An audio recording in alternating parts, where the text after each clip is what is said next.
Hey, glad you made it. I'm really happy that you're willing to give this game a shot. It's one of my favourite things to do with friends. Between the role-playing, strategy and just being goofy with each other, it's always a great time. D&D has something for every kind of player. Now, you said the other day that you wanted to just get kind of an intro experience before joining my regular campaign group. So I figured a more individual sort of experience would be a good way of showing you the ropes, give you an idea of what the experience can feel like. Just take a seat whenever you feel like getting started. I've got snacks that should last us until the end of the universe, so help yourself to those too.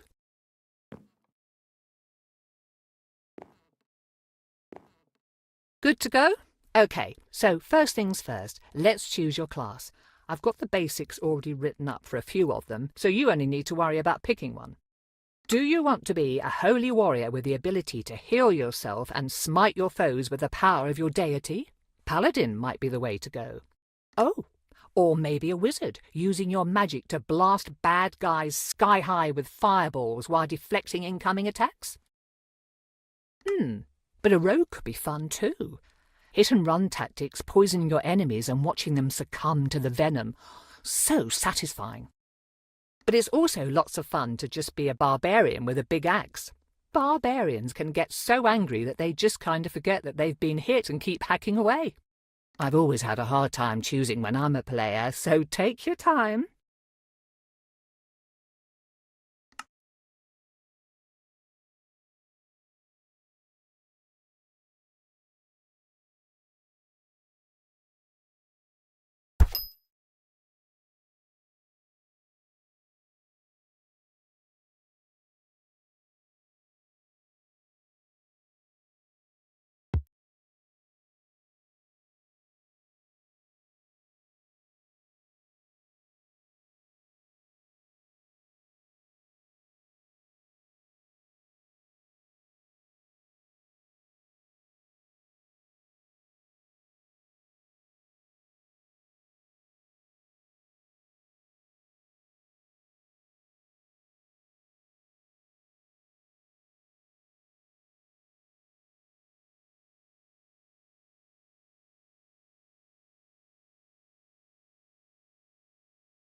Okay, next let's allocate your stats. You want me to explain how stats and dice rolling work in this game? Stats determine what you're good at. Each stat has a use in combat, but they can also apply to role-playing situations and other things you do while adventuring in the world. Whenever you roll the 20-sided die, you'll add whichever stat applies to the roll. So, say you've got a +3 in wisdom and need to see if someone is telling the truth, you would roll the d20 and add 3 to whatever you rolled. That insight check would show how well you're able to read that person's intentions and emotions. Rolling high means you can understand them and see through any lies they might be telling. Rolling low means that you believe whatever they're saying. Within reason, of course. If you roll a 20 on that die, then you'll almost certainly succeed at whatever you're trying to do, or at least get useful info. Let's try an example. You are speaking to a tavern keeper, asking after some local bandits that you've been hired to hunt down. He talks easily enough, but he says that he has no information on these people or where to find them. OK, you rolled a 10, so add 3 to that. With a 13, you notice him tense and almost physically withdraw when you ask him about the bandits, giving you the sense that he's hiding something and knows more about the situation than he's letting on. That's pretty much it. Rolling a 20 when you hit someone in a fight also counts as a critical hit and doubles how much damage you do to them. Rolling a 1 on that die, though, can be really bad news. Sometimes it just means failing whatever you're doing. Sometimes it means failing so spectacularly that you, fall down a flight of stairs, out of a window and into a pen of screaming goats. OK, probably not that specifically, but you get the idea. You'll also see that your class already has stats that will best support their abilities. How you add your extra stat points is up to you. Do you want to make them better at what they already do, or do you want to balance them out a bit? You'll get more stat points to distribute as we play, so don't worry about this step too much.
And like that, you've made your first character.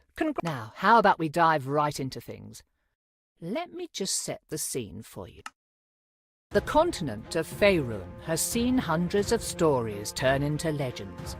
The Dawn Age, when dwarves overthrew the tyrannical giants and elves waged war against evil dragons, thereby carving out a place in the world for small folk.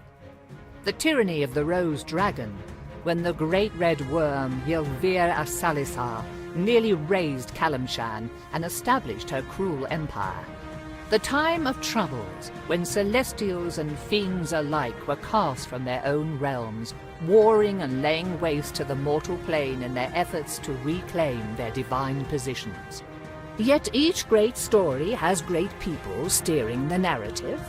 The Rose Dragon's empire only fell because Rafak al-Khajan and his companions slew the evil beast. The times of troubles ended because those like the mage Midnight rose to the occasion, in their case taking the mantle of divinity from the slain celestial Mistra until she could be resurrected. Now we come to the precipice of another such event, a budding calamity that could warp reality as we know it.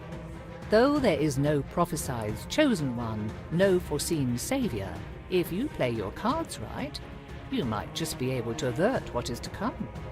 Or perhaps your story will simply serve as a cautionary tale for those who survive. Despite this, it all starts with something as mundane as fetching groceries for your parents.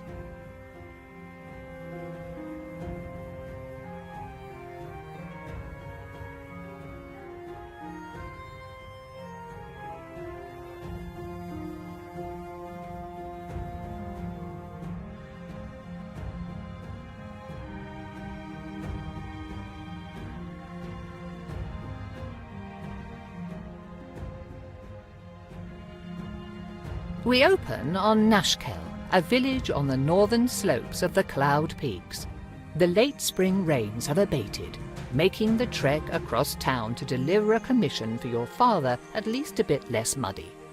As you make your way back along the main street, though, it is hard not to notice that your otherwise quiet home is riddled with strained, whispered conversations.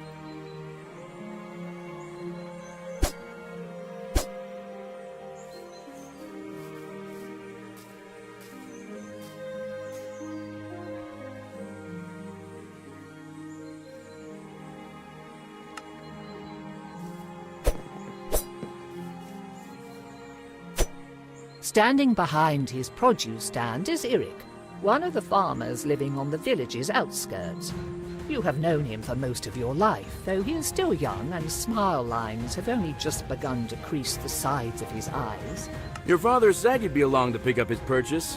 I don't envy him his back problems, as if he didn't have enough to deal with already as the headman. Anyhow, here you go. I'm sure he appreciates having you around to do all the heavy lifting for him. Thanks, Eric. Sure thing. Just make sure to get home safe. Take care, Eric. See you around.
You hear voices from inside your house. Perhaps it is worth waiting and listening in. And I just heard about it this morning. Does anyone else know? I caught one of the trackers before he could go out to look for Helsa. He said he'd check it out while the trail was still warm, if there was one. But I don't know if he told anyone else first. We'll have to assume that he did. People are already starting to panic, and this will make it worse. I heard people at the market this morning talking about unfamiliar monsters. No one had seen the things themselves, but the rumors are bad enough. This goes on and you'll have a mob at your front door demanding answers. I'm surprised we haven't seen one already. We've got to get ahead of this. So what are you going to do about it? Give me a minute. I've got an idea, but I want to talk it over with Katra first. You're welcome to stay if you like. They should be back soon. Ah, there you are. Put the food on the table and come talk to me. There's something we need to discuss. Listen, you've heard about the people going missing. I'm not going to sugarcoat this, but the whole Kelsit family is gone now. Neri found their farm empty this morning without even a sign of struggle. This is asking a lot, and I've got a feeling your mother's going to kill me after I say this. Then don't say it. But I need you to go speak with Entrando and ask for his help. You're right. I think I will throttle you. Are you insane? People are going missing, and you think sending Katra out into the woods by themselves is somehow a good... I have to agree with Ilan. They'd make a tempting target. The trackers have been going on their own, and no one's bothered them. Besides, after all the training I've put Katra through, they should be fine on their own. Yes, but you could just send one of the trackers, or someone else. I want the trackers to keep looking for our people.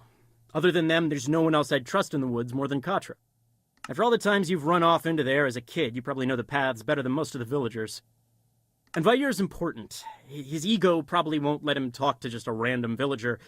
Neri could go, but she doesn't know how to fight, and I don't want the community's healer to be missing for a whole day if someone breaks their arm. And you're not worried what Vair might do to them? Unless Katra does something really stupid, which I would trust them not to, they'll be fine. Mom, if I can help the village, then I'm happy to do it. Besides, I was just in the woods yesterday looking for berries, and I was fine. I was hoping you'd say that. This isn't exactly an enviable task. Now, Entrando is a proud creature. He has the wisdom of the ages and probably knows something that we don't. But there's a good chance he won't help us for free, just on principle. If he doesn't, I want you to offer him money. This pouch has 100 gold coins in it. 100? Where did you get that kind of money? I took it from the village's emergency fund. I'd say this counts. Rounded it out to 100 using money we were saving for a new roof. Start with a low offer, like 30, and work your way up, unless you think you're going to insult him or lose his interest. Whatever help or advice he can give will be welcome. If we're lucky, he might already know where our missing people are or where to look. A bird's eye view could show him what we need. I still think that this is a bad idea. If I'm being honest, it probably is a bad idea, but it's the only one we've got. Is there anything else I should know before going? At this point, you know everything that we do. I wish we could be of more help, but Vair's home is not far. Hopefully nothing will bother you on the way. Right. I guess I'll head out now then. Oh, before you go, do you want to do a quick sparring match? Couldn't hurt to brush up on your technique, just in case. Yeah, that sounds like a good idea.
One more thing.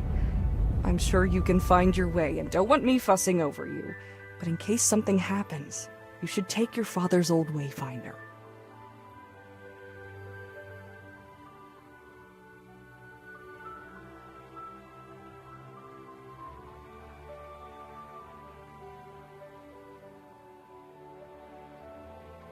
Thanks. I'll take good care of it. Just be careful, and come back in one piece. We'll be waiting for you with some dinner ready.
What is that? Is someone... Whoa! Stay back!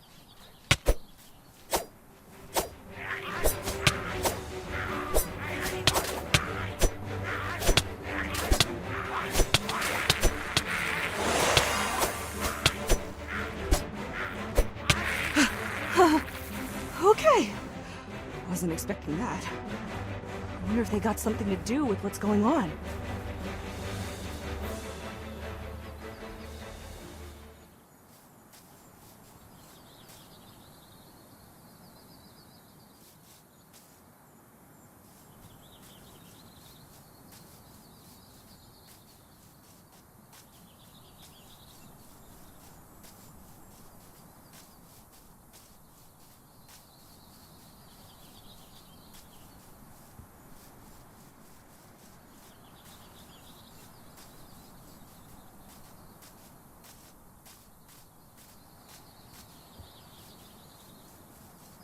Guess this is it? Unless this wayfinder led me to some old owlbear den. Okay then.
was that?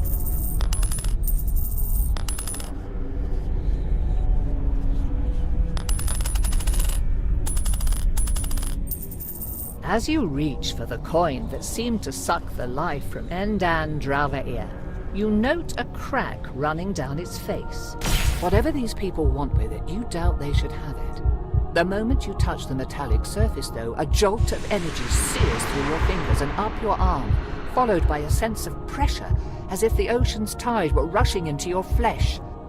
Recoiling, the coin is adhered to your fingertips, bound there even as you feel that the force pouring from it stretches your skin and crushes your bones, threatening to rupture and burst your entire body. Other than your body, though, it is the coin that bursts, erupting into shards of metal as the same light that flowed into it earlier streams into you.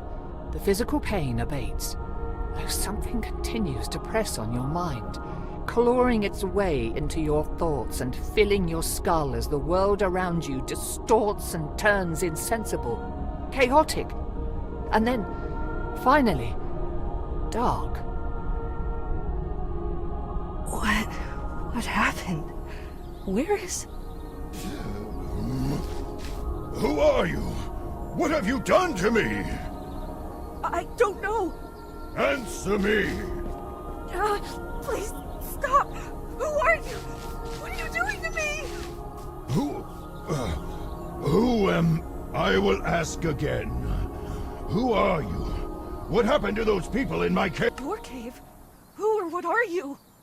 Do not play games, child. I am Entrando, and you will answer my questions. My name's Katra. I live in the nearby village. You're saying you're the dragon? Do not play games with me, child. Now answer my questions. What happened in my cave, and what have you done to me? I wasn't with those people, and I only saw the last part, when that weird coin started doing something. It looked like they were pulling something out of you, and then some thing was put into your body. I thought they'd killed you. They might have. Did you see anything? I think I was unconscious for a while, but I must have walked to get back here, right? I only came back to consciousness when you were calling for your parents. Why can I hear you? Where are you? We are obviously merged, you fool. Now tell me how. What happened?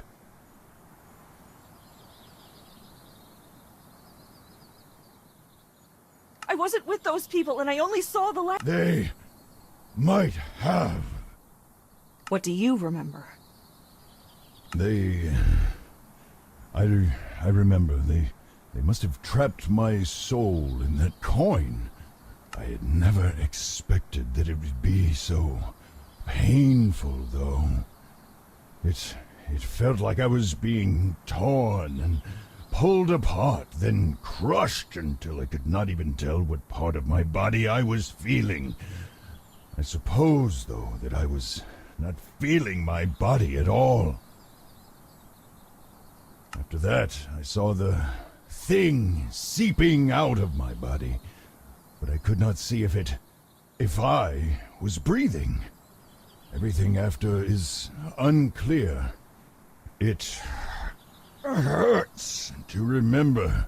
I was still reeling when the next thing I clearly saw was your face. A moment before I felt that transfer again. Then, now, we need to return me to my... Do you smell smoke? Yeah. I'm going home. I need to see if anything has happened. This is a waste of time. You need to find the people who took my body immediately. Only after I see if they went to my village first. They may have done something.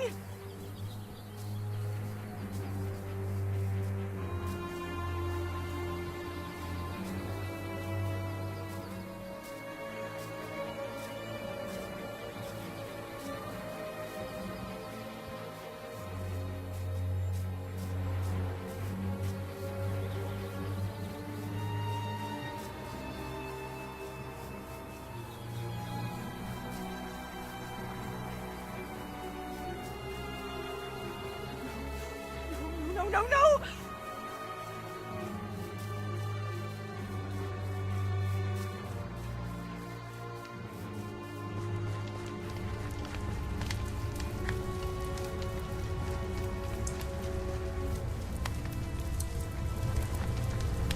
Mom!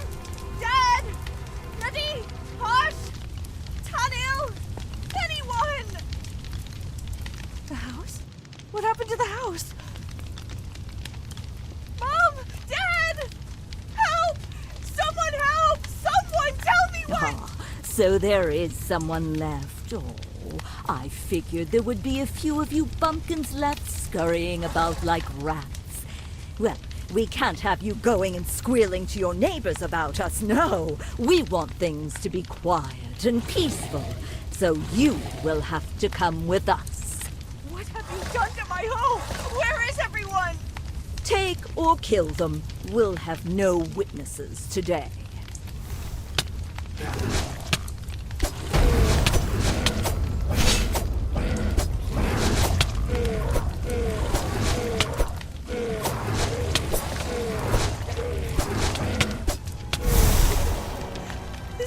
This was my home?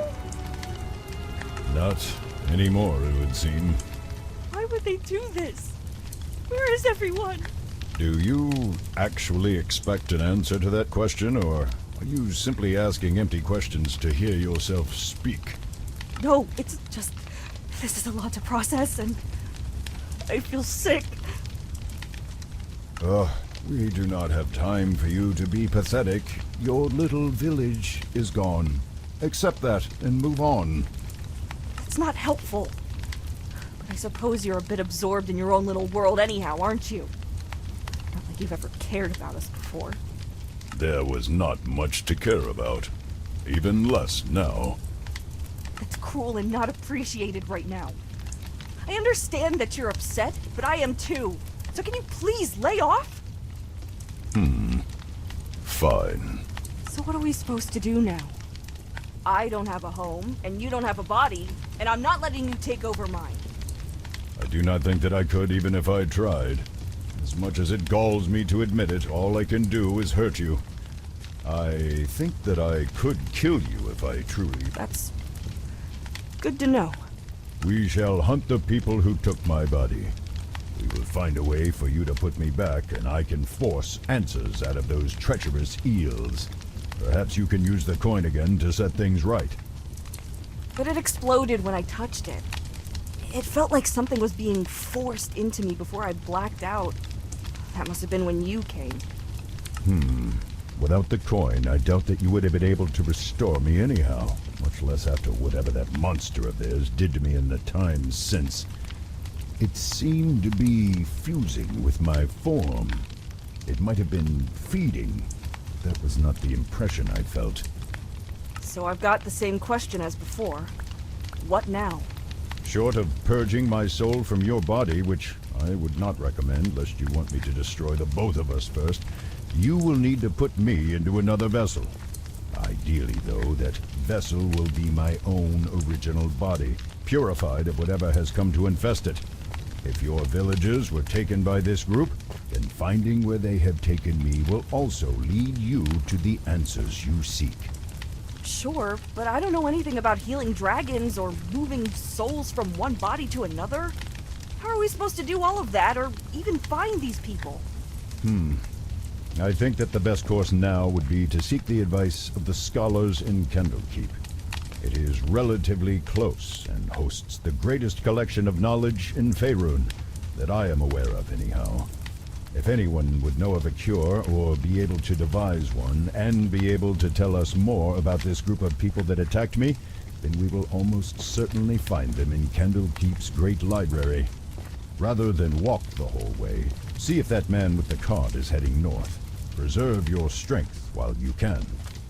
I think that's actually the first good, usable advice you've given me. Do not push your luck with such frequent sarcasm, child. Find the cart and let us leave.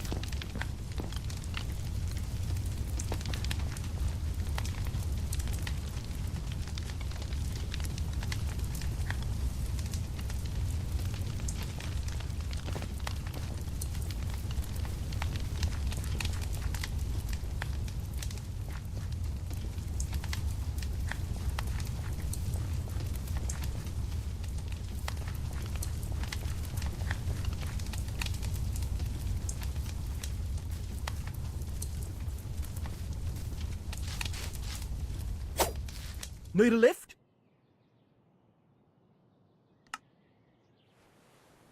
After nearly 2 weeks of walking, leaving over 100 miles of the coast road behind you, Candle Keep's soaring spires are finally close enough to reveal their details. Set atop a craggy peninsula, rising above the Sea of Swords, the fortress overlooks the surrounding farmland, while keeping a healthy distance from the wild and shadowy Cloakwood. At last. I had forgotten how long it can take to travel when one does not have wings with which to fly. It certainly seems tedious. Remember, Candle Keep is the home of the Avowed, the greatest scholars on the continent. Be respectful, follow their rules, and try not to let anything too uncivilized come out of your mouth.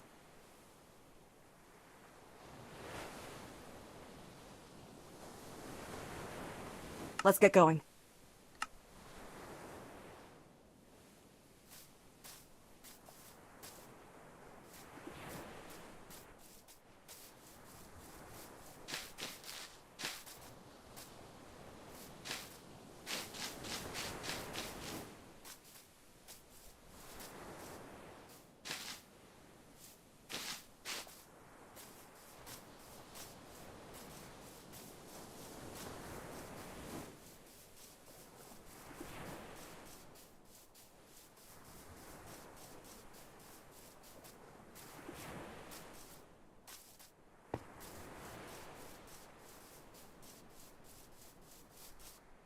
These fields look almost untended, and I do not hear any farmhands or livestock. Have these places been abandoned for some reason? Keep a keen eye out. If these people fled their homes, they must have had a good reason to do so. Hey, you! Wait, I've got something to tell you about those guards. We're starting to wonder if you'd actually stop to talk. What do you need to warn us about? Well, the guards aren't going to let you in. I saw you coming up the road, and it's pretty clear you're not from here, so no one's going to let you in, even to the Court of Air. Why aren't they letting strangers in? People that are going missing in the area. Travellers and locals alike. Those farms you pass by, for example. Yeah, the families that live there just up and vanished. No sign of an attack or anything. So the people in charge are getting right paranoid and only allowing residents to enter the city.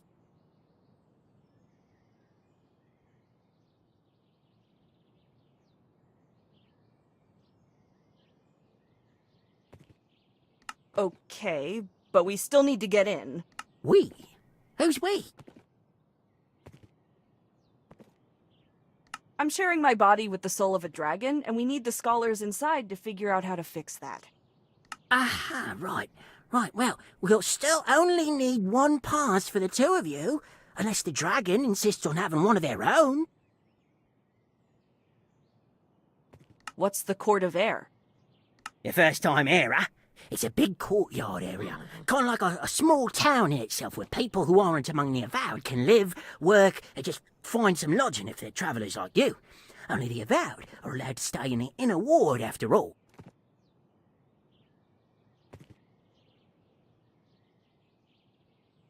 Who are you, anyhow?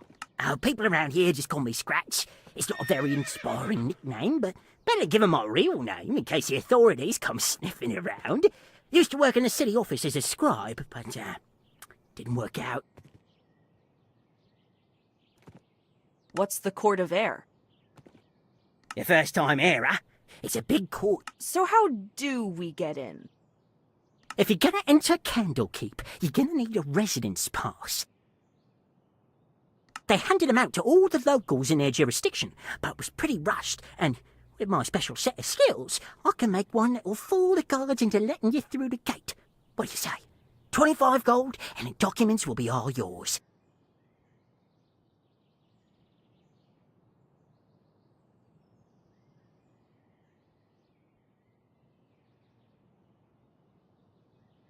Fine. We have a deal. Good. Now, I can't make this pass from nothing, and I sold my last copy a week ago, so you'll need to find one of your own that I can modify. Look at those farmhouses, though. The families there were either taken or left in a hurry. There might have one or two lying around. Bring back a copy, plus payment, and I'll get to work. Be careful, though. The people are gone, but I've heard some rustling around there and other strange sounds. Never seen anything, but it gives me the creeps. And I think I saw someone go into one of those houses, maybe to stay the night, but I never saw them come out. Probably just missed them, though. Good luck! Of course, we have to do the legwork. We? I'm the one doing all the work. You're just along for the ride. I will contribute as best I can. My advice by itself could prove invaluable. Yeah, if you ever give it. Papers, please. Papers? Kid, didn't your parents tell you? No one goes in without evidence of residence. Careful. If you must be a local to gain admittance, do not say anything to imply that you are not from the area. My parents didn't send me thank you, but, yeah, I guess I've... Alright. More grown up than I'd given you credit for. Sorry. Still, you're gonna need to bring the right papers, otherwise you won't see the inside of the walls. City law. I'll be back later. Right. And remember to bring your papers next time. Feel bad you came all this way for nothing. Papers, please. Actually, I was wondering if you could tell me why you're not letting foreigners in? Not just foreigners. Anyone who doesn't live around here or otherwise has prior approval won't be allowed in. We've had a rash of vanishings lately, and the sages are being careful. There have been rumors of foul play and kidnappings, though it's hard to tell what's true and what's just a good tavern story. Either way, until it's resolved, no strangers coming in. Papers? Kid, didn't your parents... Careful. If you must be a local to gain admittance, do not say anything to imply that you are not from the area. No, they didn't. Do I really have to go all the way back and get it? That was a long walk. Actually, I was wondering... Not just foreigners. Anyone who... We've had a rash of vanishings lately. I'll be back later. Right. And remember to bring your papers next time.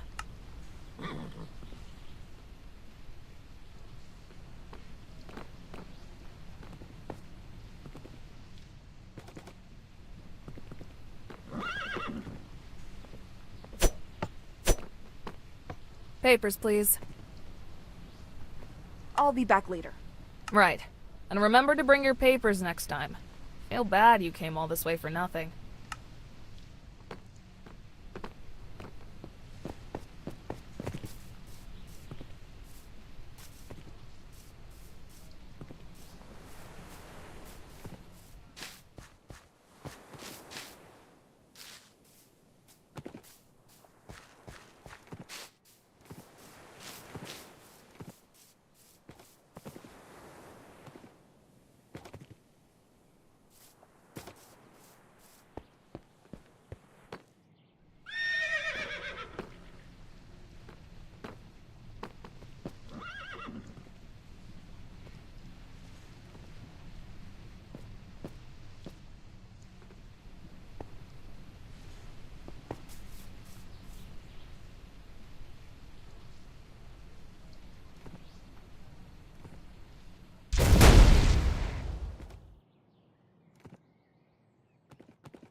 Thing. Some sort of construct, it would seem. I would presume that it is guarding this house, unless someone left it with more malicious intentions. Thanks, but that advice isn't helping me to kill it! Just tear it apart. If it cannot hold itself together, it is no threat. To think you needed my help to figure even that out.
What were those things doing on a farm?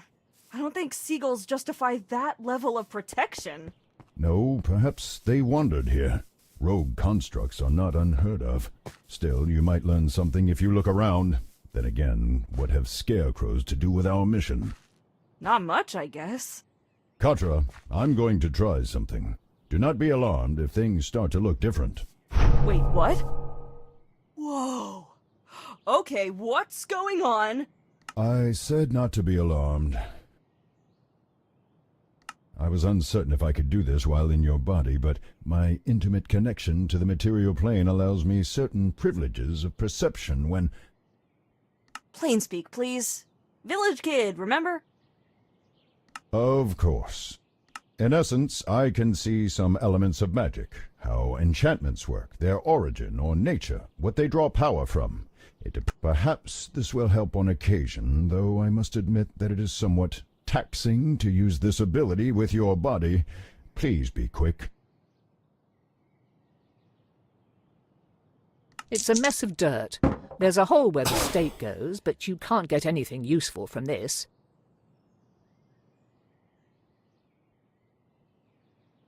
Lower planes? Other realities connected to ours, where... What would that kind of magic be doing here? I cannot say. Some people draw power from such places, making contracts with fiendish creatures or finding other ways to tap into those planes' powers. Sometimes creatures from there also escape into the world, either through a summoning gone wrong or random circumstance.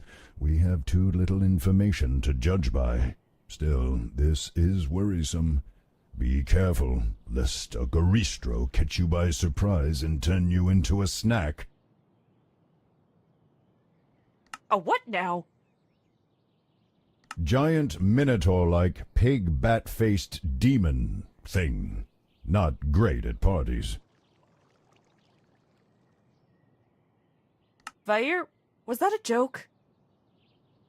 Do not call me that.